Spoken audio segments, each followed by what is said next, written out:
All right, you're welcome back.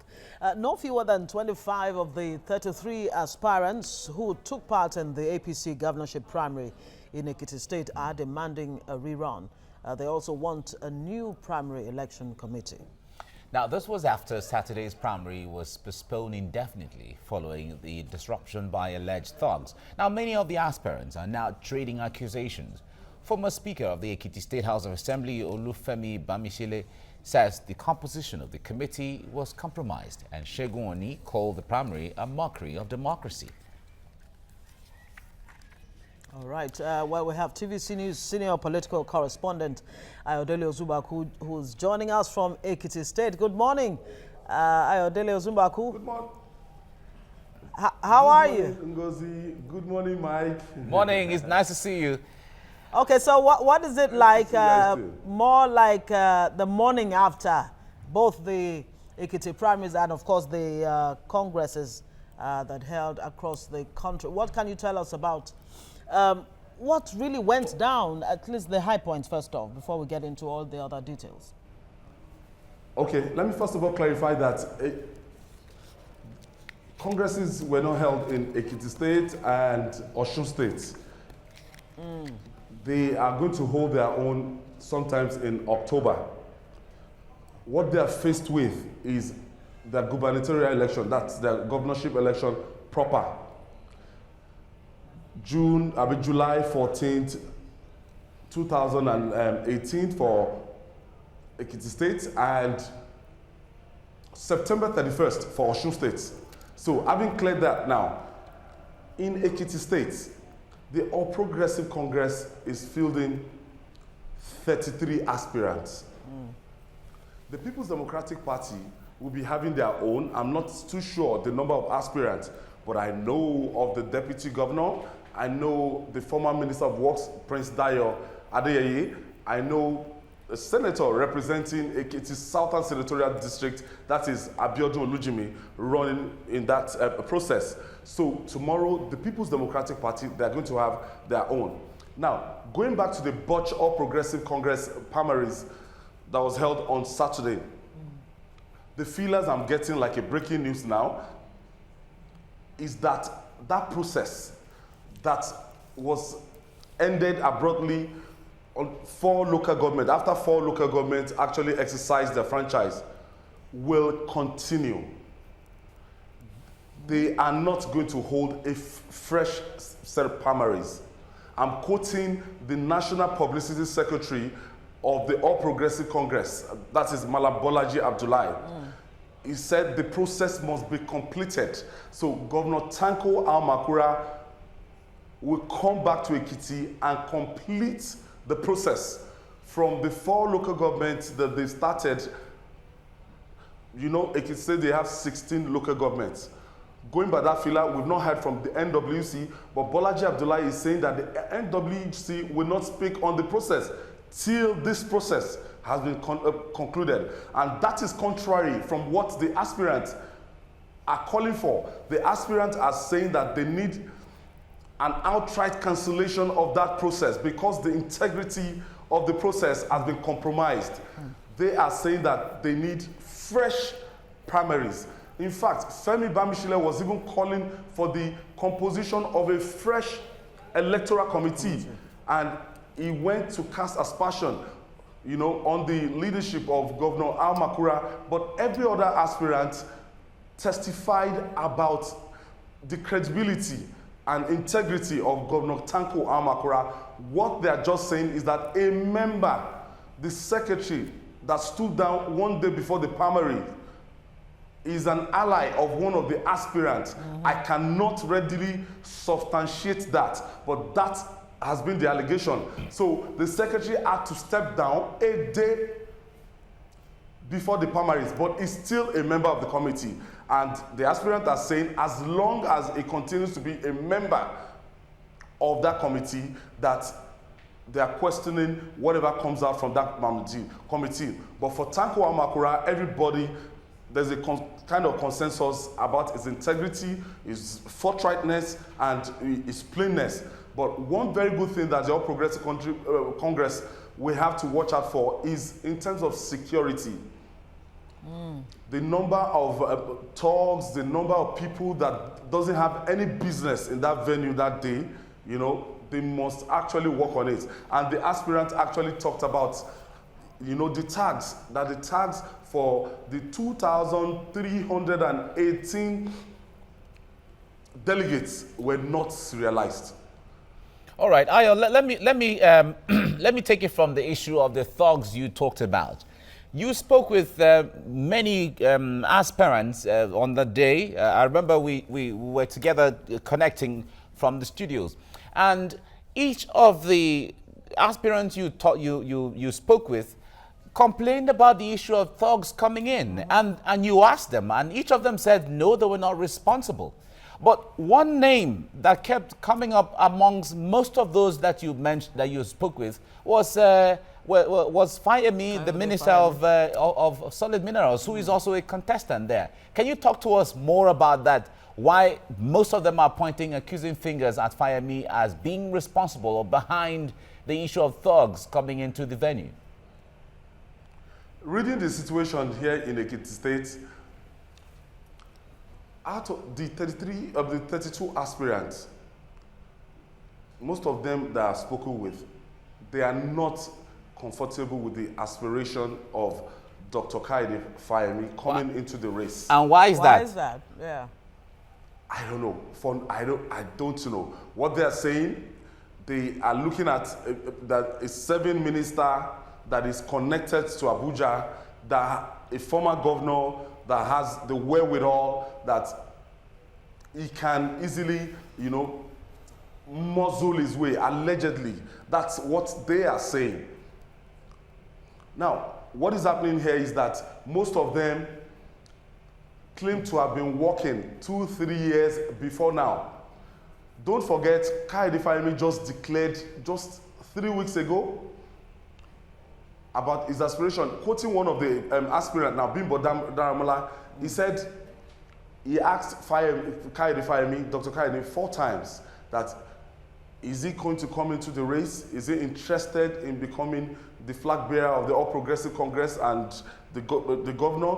And that Kaide Fayemi kept denying till the last minute. I think they were caught off guard. Somebody like Femi Bamishile, that they call him Bafem now, he claims to have been working for the party even when the party was not popular, as in when it was dangerous to do so.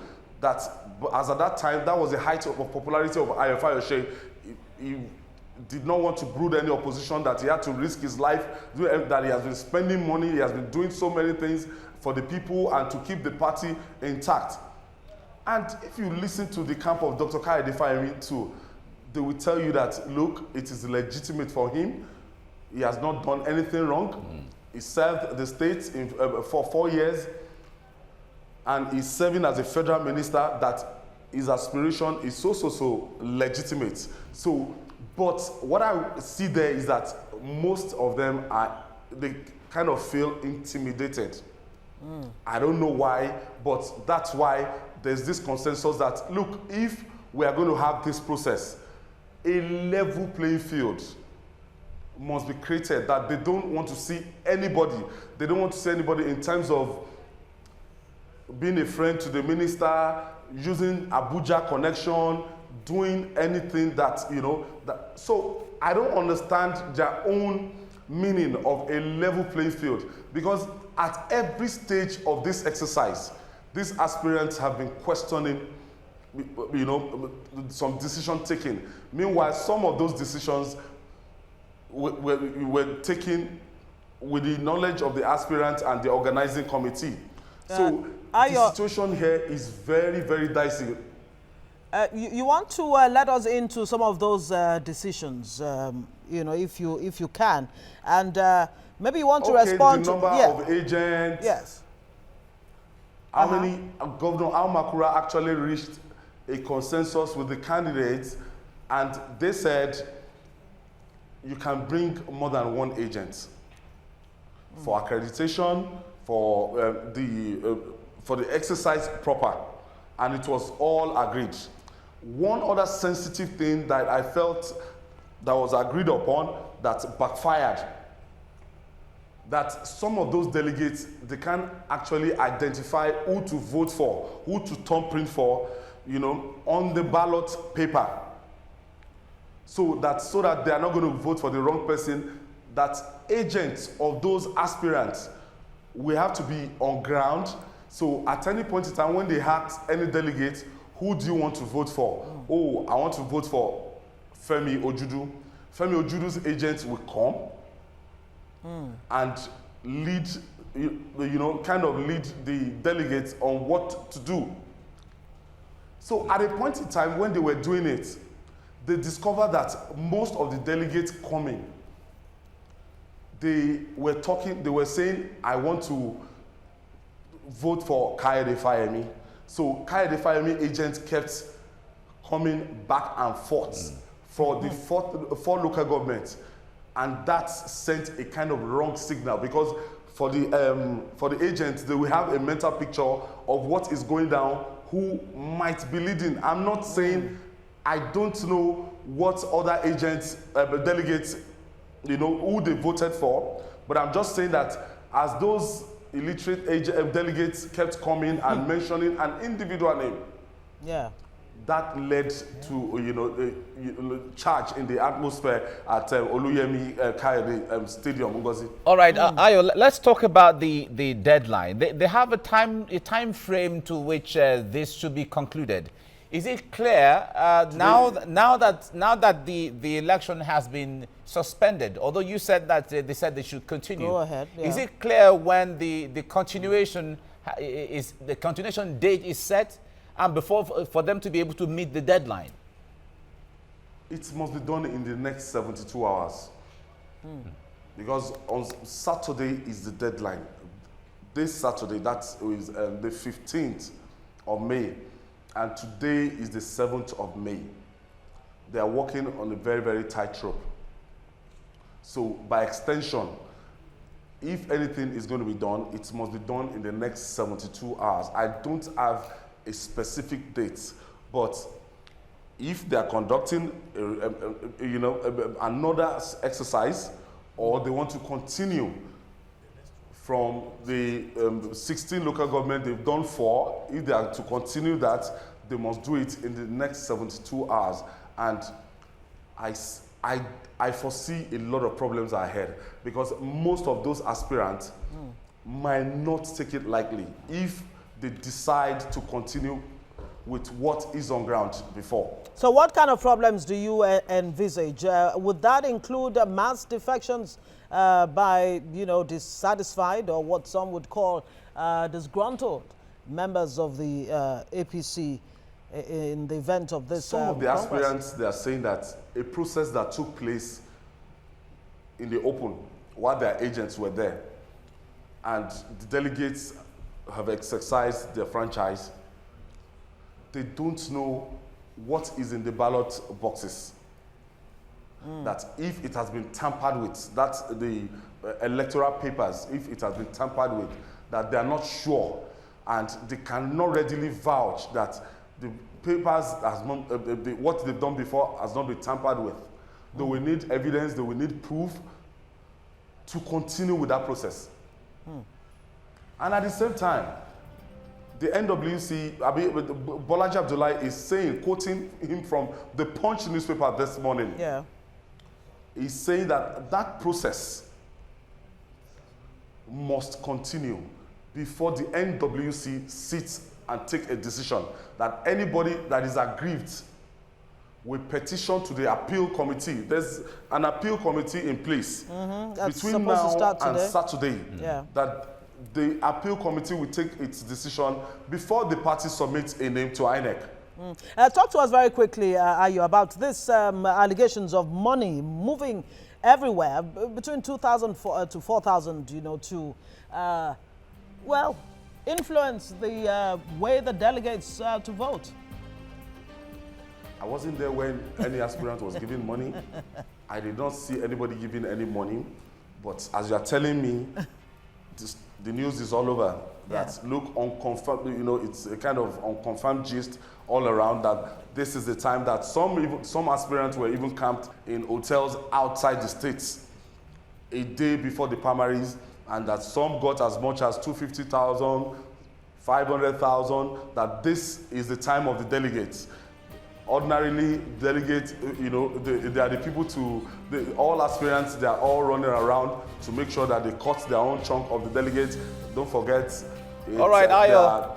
2,318. Yes. Ayo, we have to leave you here now, and I know you will still be there, so we'll get updates of what is going on in Ekiti, when the rerun is scheduled and what the outcome is going to be.